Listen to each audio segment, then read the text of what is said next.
Everything will be made up on the spot. Every character, every sentence, everything in the universe. We don't know what will happen. Did you ever talk about calling it Schwartz and Middleditch? I think you suggested Middleditch and Schwartz, actually. I think I did too. I'd done my first ever group was a sketch group with one other person, and it was Gibbons and Schwartz.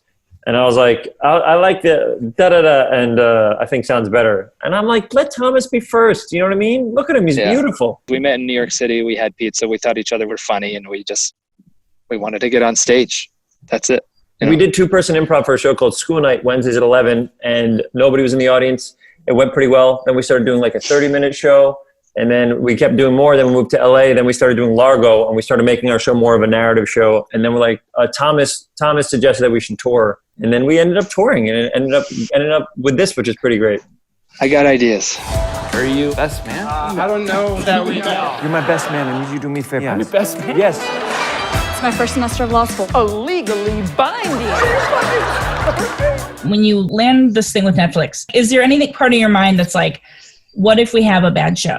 Do you know what I mean? Like, how do you know that those things are going to be? Yes, of course. The very beginning of all the shows, it's not even us. It's us interviewing an audience member. You know, like ask for a suggestion and hope that someone wants to talk and it's nice and we could use it. And also we're filming 4 and airing 3. We got to hope that we have 3 shows that we're proud enough of to put online forever. Okay, you're having the conversation with the person and then you'll say like, oh, are you good? Like, let's start the show. How do you know when you have enough? You want enough juicy nuggets to not necessarily like directly mimic those substances from the interview within the show, but enough to like inspire and launch and make sure people know that you're using elements from the interview. Or that might lead us to a whole different thing that we didn't think about. It's easier to have too much than to be sitting there and be like, all right, well, what about this person in your life? And then just like not getting like enough detail. The more fishing you have to do makes for a slightly sweatier interview. And you did have a gimme. It seems like if you shot 4, you had one that didn't. Yeah, that was the only like built-in padding that we had. We just had the option of having a burner. I think the 4th show is pretty funny too. And who knows, like maybe it'll see the light of day. That's up to Netflix, I think. It became clear that you guys are not allowed to use proper names or brands, Michaels or whatever. Were there any other sort of constraints? Songs. I couldn't sing songs. And he loves to sing. You can't sing songs because if you use, more than 3 seconds of the song, we have to pay for the song. And we don't have a lot of money to make these specials. So it's like we couldn't afford it. So if we sing a song, we'd have to erase it. You're right. We couldn't really say a brand and then shit on it because then the brand could be like, no, you can't use that in the show. And then we would have to erase it. We can't. We're not editing different shows together. Whatever happens in that show is what happens. I can't promise you that I can protect you from what's behind that door. Terrible things.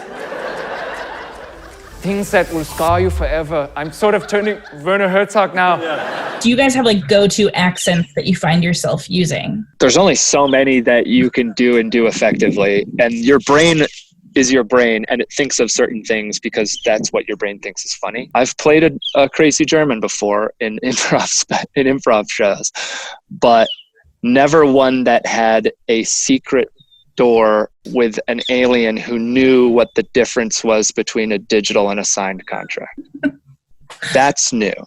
And I think when we do characters or when we do voices, one of the big things is to differentiate so the audience knows who we're playing. We change to each other's characters. It would be easy if we're always playing the same characters, but I'll play Thomas's, Thomas will play mine. And because of that, giving them something to latch onto so you know exactly that's this person is very helpful for the show. I'm going to get an email when the job interview is. You're a gazelle. You're a gazelle and you want this job, don't you, gazelle? Are you hungry, you little gazelle? Show me what you eat. I don't want Show me what you eat.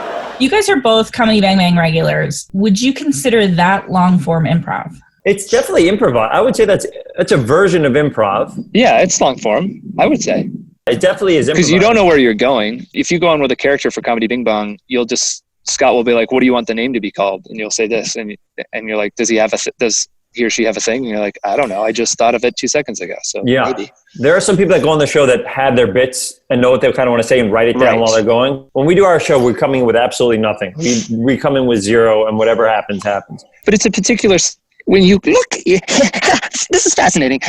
When you look into long form improv, it can take so many different permutations, right? You can have 7 people on stage. They're doing some kind of form, you know, all the scenes are sort of disparate and there's like a game in the middle. It's like, you know, that's a particular way of doing it. I think what was refreshing when Ben and I first sort of started doing what we did is we're like, okay, like, screw all that. Treat it more like a vaudeville duo almost that happens to do scenes and characters than anything else. So just keep it loose. And also we'll switch off characters. Like if someone establishes a character, a different person, Thomas can play my character, I can play his character any way through it. And the biggest thing is that narrative, trying to, in your mind, keep everything juggling and in the air. So in the end, it makes a story. That's something that we really wanted to achieve also with all the shows.